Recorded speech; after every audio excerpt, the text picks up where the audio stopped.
Olá a todos, eu venho aqui explicar o nosso projeto integrador. Meu nome é Pedro Henrique Chiquito Lovato, sou do eixo de computação. A gente é o grupo 6 do projeto integrador 110 da sala 1. Esses são os integrantes do grupo e essa é a orientadora, Mariana Almeida da Silva Correia. O objetivo do projeto integrador é desenvolver um software web com noções de banco de dados e com controle de versão. E o título do projeto foi Da Agenda ao Digital, a modernização do agendamento em barbearia. E os problemas e dificuldades, ele está em que a gente ouviu as comunidades externas de diferentes segmentos para escutar e entender os seus problemas, né? O que eles realmente precisam para que a gente possa desenvolver uma aplicação baseada em framework web que possa resolver essa necessidade, né? No caso, um software, para a gente poder projetar e conectar um banco de dados que possa persistir a informação. E a gente ouviu essas comunidades, né? Esses barbeiros e esse cabeleireiro, eles faziam um agendamento por meio da chegada do cliente ao estabelecimento, então eles iam atendendo conforme a demanda. E o barbeiro que a gente conseguiu desenvolver esse projeto, que é o Diego Paes, ele realiza o serviço dele através de um agendamento prévio. Então, com isso, ele consegue ver quais clientes que ele vai ter naquele dia e também encaixar um horário fixo para aquele cliente. E com isso, ele consegue prestar um serviço de qualidade. Então, a gente entendeu, o problema dele, a gente ouviu ele primeiramente, e a gente entendeu que o problema que ele tinha era que ele não estava conseguindo gerenciar bem esses agendamentos. Então ele tinha várias informações em WhatsApp, vários agendamentos, e isso não, essa informação não acabava ficando cruzada para que ele pudesse realizar esses agendamentos, para que ele pudesse visualizar clientes que ele iria ter naquele dia e ver quais horários aqueles clientes iriam utilizar e quais serviços. Então, o Design Thinking ele ajudou para a gente poder orientar o nosso projeto de acordo com a necessidade do barbeiro em organizar os seus atendimentos conforme a sua agenda, certo? Então a gente fez um brainstorm, a gente apresentou um protótipo para ele que atendesse a esse problema que ele apresentou para a gente, certo? Então, através disso, a gente identificou os problemas na aplicação, seria como que essa aplicação ia funcionar na internet, como que o cliente ia agendar isso, né? E essa aplicação ela vai muito mais além de ser um produto usado através de um servidor local. Então, ela precisaria de um deploy, de uma configuração, de uma plataforma como serviço, certo? E esse daqui é o banco de dados, né? A gente projetou como que seria a, o diagrama dele de relacionamento. E após isso, após definir o diagrama, a gente pensou nessas seguintes tecnologias.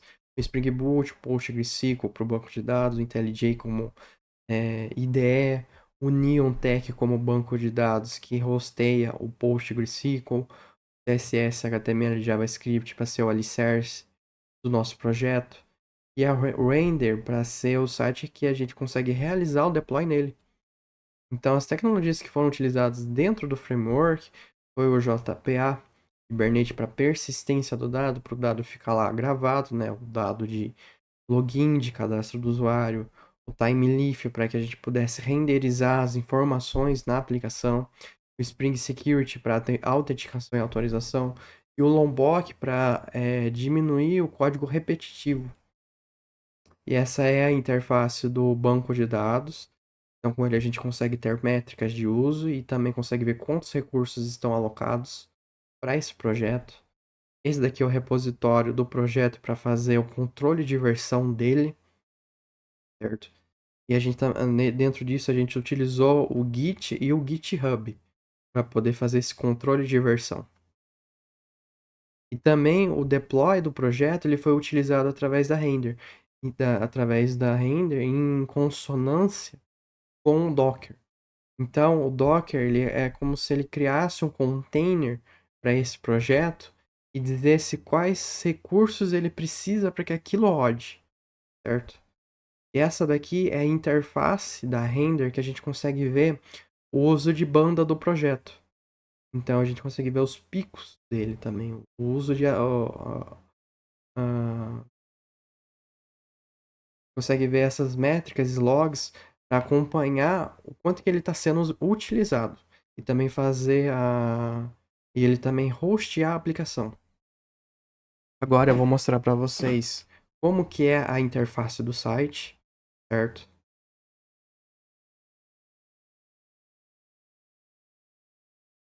Então aqui é a tela de login.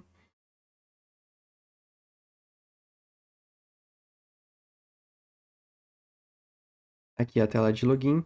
Eu vou registrar um novo usuário.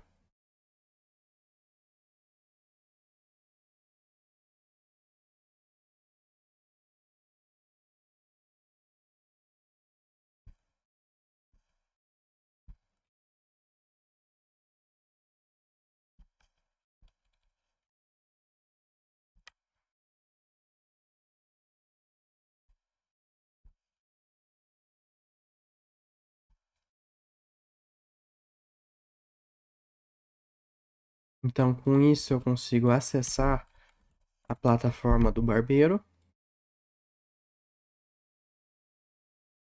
E nela eu seleciono os serviços. Então, esses daqui são os serviços que ele presta no momento. Ele faz do seguinte modo. Ele, ao terminar o atendimento dele, o usuário paga ele. Então, aqui está como que se fosse um prenúncio do quanto tempo que demora e do custo dos serviços que ele presta. Então, eu venho aqui em agendar. Essa também é outro serviço que ele presta, que é o design de sobrancelha. E eu seleciono outra data. Vou selecionar aqui no dia 8. Aí eu realizo o agendamento. E aqui aparecem os agendamentos. Então, por exemplo, eu cancelei, eu não vou mais lá, eu consigo excluir. Se eu quiser realizar outro agendamento, eu também posso incluir esse agendamento. Aí, no caso, a tela de gerenciamento do administrador, ela busca e consegue também verificar os agendamentos que vai ter naquele dia. Então, eu consigo ver qual usuário que criou e também o nome dele. Se eu quiser também, eu posso apagar. No caso, eu vou vir aqui e vou apagar porque esse atendimento não vai ser realizado, certo? Aí, a gente tem também o console do, do banco de dados. Então, aqui eu consigo acompanhar as métricas dele, né? O histórico do nosso projeto, de uso dos recursos do banco de dados. Aí, aqui eu consigo ver as tabelas dele. Então, aqui eu tenho os serviços e as tarefas criadas, que no caso aqui foram as tarefas que os clientes já criaram. E também a tabela de usuários, que aqui contém os dados dos usuários, os telefones, os e-mails, certo? Consigo verificar todas essas informações. Aí aqui dentro do escopo do projeto, esse daqui é o PUM XML, são as dependências que estão dentro do projeto, que tem o Lombok, o Spring Boot DevTools, o TimeLeaf, tem aqui o PostgreSQL também, para fazer essa conexão com o drive do banco de dados, certo? E posteriormente a isso, a gente tem o Dockerfile, que define as coisas que o projeto vai precisar para inicializar no servidor e com isso rodar a aplicação. Aqui eu tenho a estrutura do projeto. Então, quando a parte de configuração, ela criptografa a senha, ela define as rotas que o sistema permite, também ela passa as roles de cliente e de administrador. Então, quando inicializa a aplicação, é automaticamente criado dentro da tabela do banco de dados o cadastro do administrador. E essa senha ela é criptografada para que nem no banco de dados a gente consiga visualizar ela, né? Então, não é possível visualizar a senha do usuário de nenhum modo, para também seguir de conforme aquilo que a LGPD regulamenta, certo?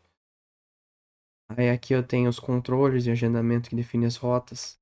Então, Basicamente, a gente tem as entidades, os controllers, os serviços, os repositórios e também essa parte de configuração, certo? Então, os controllers, a parte de agendamento, ela gerencia os agendamentos e ela estabelece endpoints para criar, listar e deletar esses agendamentos, certo? E o dashboard, ele gerencia após o login, redireciona o usuário baseado em sua role, conforme aquilo que é o administrador e o usuário. Fazer toda essa parte de rotas do site, né, para ser funcional. Você clicar em uma parte dele e ficar armazenando essa informação. E o Homer Controller, ele renderiza o index.html ao iniciar a aplicação, certo? E ele também estabelece se o usuário, ele verifica se o usuário está autenticado ou se ele não está autenticado, se ele é um administrador ou se ele é um cliente. E o serviço, ele fica nessa parte de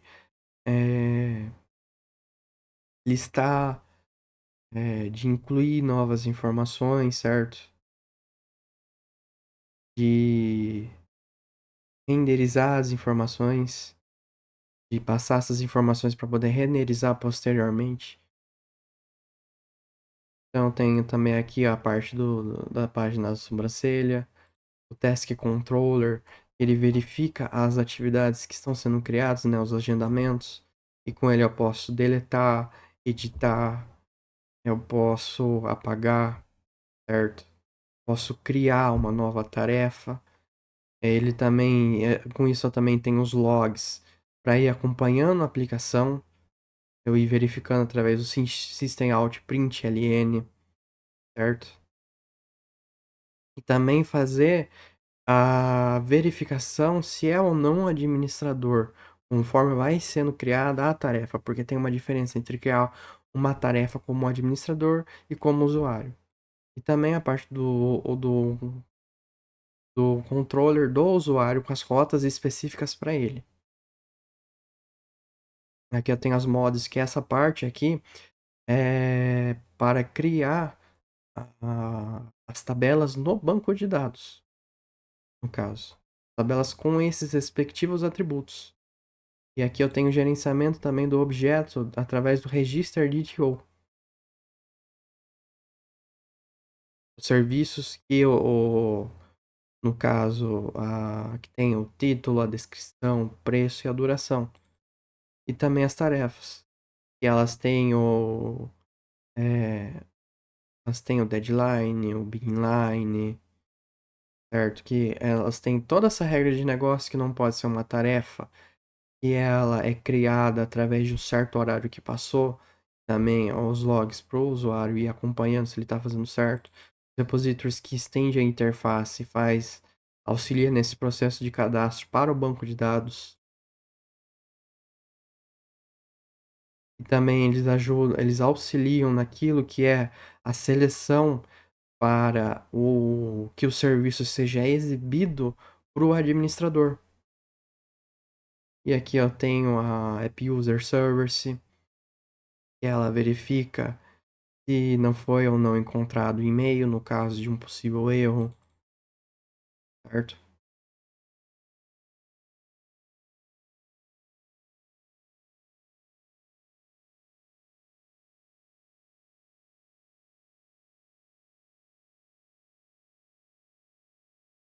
E aqui a gente tem os recursos que foram utilizados no projeto, que é o JavaScript, o CSS, o HTML e também o banco de dados. E aqui no caso, tá, que é através do dialeto do PostgreSQL. E também para cima a gente tem as senhas e usuários que é utilizado do banco de dados online para que a gente sempre, para que a nossa aplicação ela sempre consiga rodar. Então, quando a gente está usando a Render, a gente também precisa ter um banco de dados online para que essa informação ela seja armazenada. Não poderia ser um banco de dados local. E para ser um banco de dados local, precisaria criar um servidor à parte, com uma infraestrutura à parte, para que aí pudesse expor o DNS desse servidor para isso que isso pudesse ser utilizado como uma plataforma de banco de dados.